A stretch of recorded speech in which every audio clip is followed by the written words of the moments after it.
राजगीर में बन रहा है नेचर सफारी अपने आप में अनोखा है। यहाँ की मनोरम वादियों में पहुंचकर लोग खुद को प्राकृतिक वातावरण के साथ जोड़ सकेंगे। यह पर्यटकों और युवाओं के लिए काफी सुखद क्षण होगा जब वे कोलाहल से दूर यहाँ के शांत वातावरण में खुद को पाएंगे। मुख्यमंत्री नीतीश कुमार ने शनिवार को राजगीर स्थित जू सफारी और नेचर सफारी का जायजा लेने के दौरान कहीं उन्होंने नेचर सफारी में बन रहे ग्लास ब्रिज पर चलकर उसकी बनावट और सुरक्षा का जायजा लिया।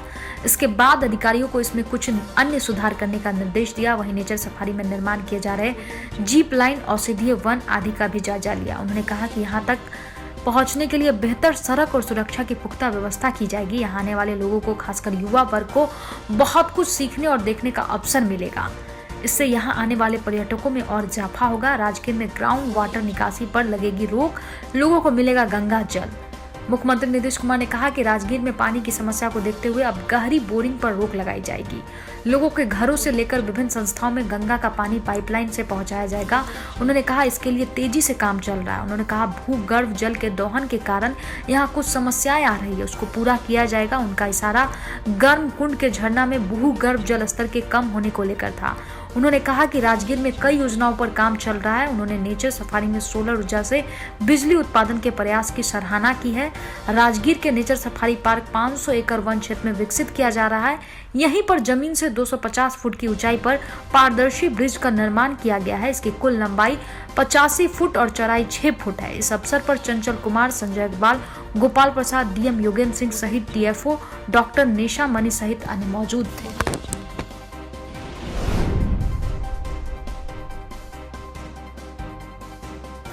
ट्रक की ठोकर से नवविवाहिता की मौत। घटना के संबंध में बताया जा रहा है कि अरेराज मंदिर से पूजा करके नौतन के शिवराजपुर गांव के जितेंद्र ठाकुर अपने नवी नवेली दुल्हन निशा देवी के साथ घर लौट रहे थे।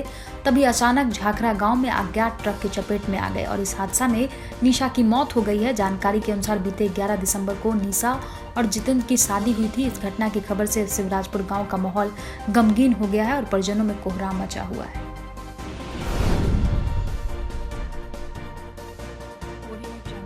पश्चिमी चंपारण नरकटियागंज नगर परिषद क्षेत्र के पुरानी बाजार ढांगर टोली के सहरे में करीब 25 वर्षीय युवक का शव मिला। शव मिलने से इलाके में फैली सनसनी। सूचना पर पहुंची शिकारपुर पुलिस ने शव को कब्जे में लेकर पोस्टमार्टम के लिए भेज दिया है।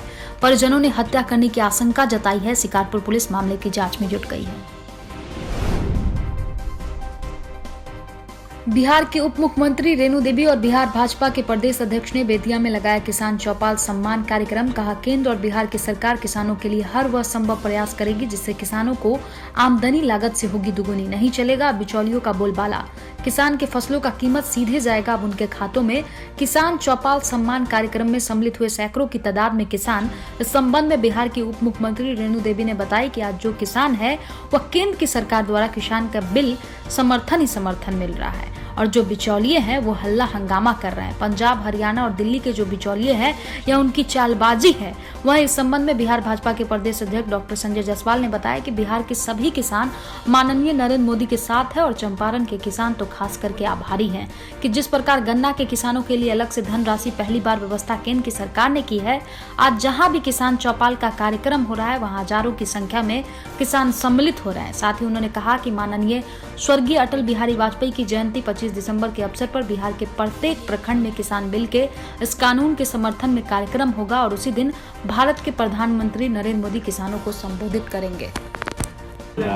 बिहार के सभी किसान माननीय नरेंद्र भाई मोदी जी के साथ हैं और चंपारण के किसान तो खास करके आभारी हैं कि जिस प्रकार से गन्ना के किसानों के लिए अलग धनराशि की व्यवस्था पहली बार की गई है, उन्हें अलग से डीबीटी दिया जा रहा है, वह अपने आप में एक ऐतिहासिक कदम है। हर किसान जानता है कि माननीय प्रधानमंत्री जी से पहले आज तक किसानों को 1 रुपए की भी मदद सरकार ने नहीं की थी और बिहार में जहां भी कार्यक्रम हो रहे हैं वहां पे हजारों की भीड़ जमा हो रही है।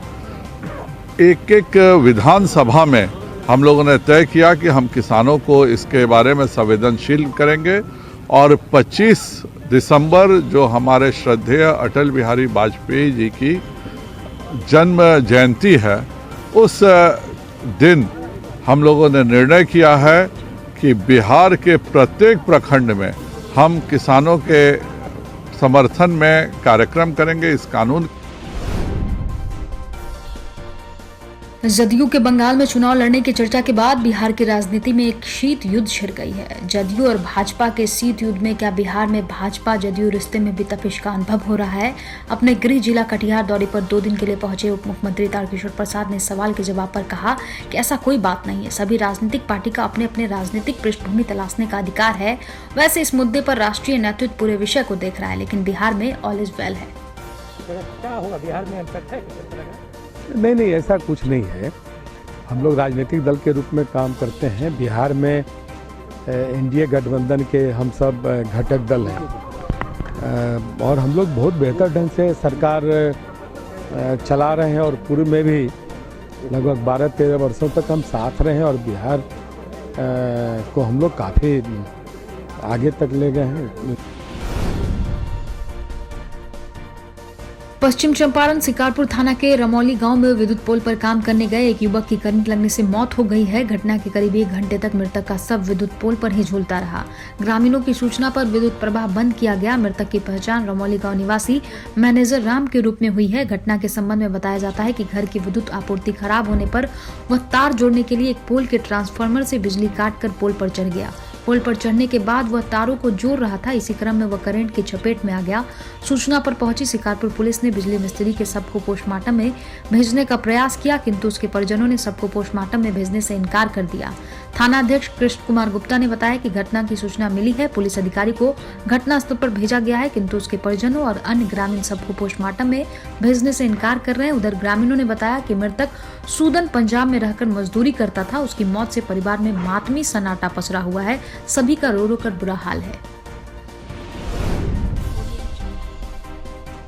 मधुबनी प्रखंड के धना पंचायत स्थित वार्ड संख्या 8 में मुख्यमंत्री ग्रामीण पेयजल योजना से जलापूर्ति नहीं होने और आधे अधूरे कार्य को लेकर ग्रामीणों में आक्रोश व्याप्त है। आक्रोशित दर्जनों ग्रामीणों ने शुक्रवार को गोलबंद होकर पानी टंकी के पास आक्रोशपूर्ण विरोध प्रदर्शन किया। प्रदर्शनकारियों में परवीन ठाकुर, विनय कुमार सिंह, अंकुर श्रीवास्तव, राजेंद्र गोड, ढोंडा यादव, शैलेंद्र यादव, नगीना बैठा समेत दर्जनों लोग शामिल रहे। ग्रामीणों ने बताया कि विभागीय अधिकारियों की लापरवाही से ग्रामीणों को पानी के लिए शुद्ध जल नहीं मिल रहा है। कार्य के नाम पर केवल खानापूर्ति ही की गई है। वहीं कुछ लोगों ने बताया कि हम सभी का घर वार्ड के अंतिम छोर पर है। वार्ड सदस्य की लापरवाही से अभी तक यहाँ पाइप ही नहीं बिछाई गई है और नली गली में काफ़ी अनियमितता देखी जा रही है। कौन है जिम्मेवार इसका? भागीरथी मुखिया। क्यों? काम तो आप लोगों को कराना है। नहीं तो हुआ कहत नहीं हम काम करा दे, तनी से ना हो पाई। गरीब आदमी बड़ा जहाँ पैसा निकाल। कितना पैसा निकाले हैं आप लोग? 14 लाख रुपये। 14,97,000 निकासी की।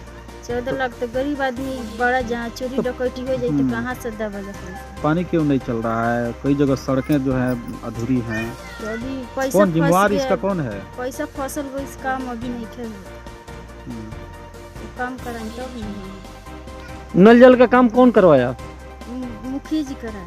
मुखिया जी कर, लेकिन वो तो वार्ड सदस्य को करवाना था, आप ही को करवाना था, तो फिर मुखिया जी कैसे करवाना? उतना हमनी के ना जानते नहीं, जहाँ जी हमनी से काम हो।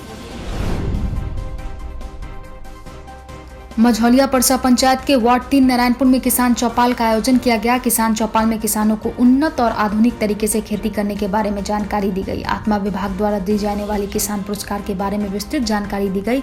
वहीं कृषि सब्सिडी मिट्टी जांच को किसानों के लिए लाभकारी बताया गया। खेतों में पराली नहीं जलाने की सलाह दी गई। किसान चौपाल कार्यक्रम की अध्यक्षता मुखिया सुनील कुमार तिवारी ने की। चौपाल में पंचायत के किसानों ने भाग लिया। किसानों को जानकारी देते हुए कृषि समन्वयक शैलेंद्र कुमार ने बताया कि रबी सीजन के लिए सभी तरह के बीज प्रखंड कृषि विभाग द्वारा 100% अनुदान पर उपलब्ध करा दिए गए हैं। योगापट्टी थाना परिसर में शनिवार को भू विवाद के निपटारे को लेकर अंचलाधिकारी अभिषेक कुमार की अध्यक्षता और थाना अध्यक्ष अमित कुमार की मौजूदगी में जनता दरबार का आयोजन हुआ। इस दौरान 6 जटिल मामलों का निष्पादन किया गया। अंचलाधिकारी ने बताया कि रामजी महतो, महंत महतो, गिरजा देवी, सोना देवी, सुनैना देवी और धीरेन्द्र पांडे के द्वारा आवेदन प्राप्त हुआ था, जिसका आपसी भाईचारा और सौहार्दपूर्ण माहौल में दोनों पक्ष की सहमति से निपटारा किया गया।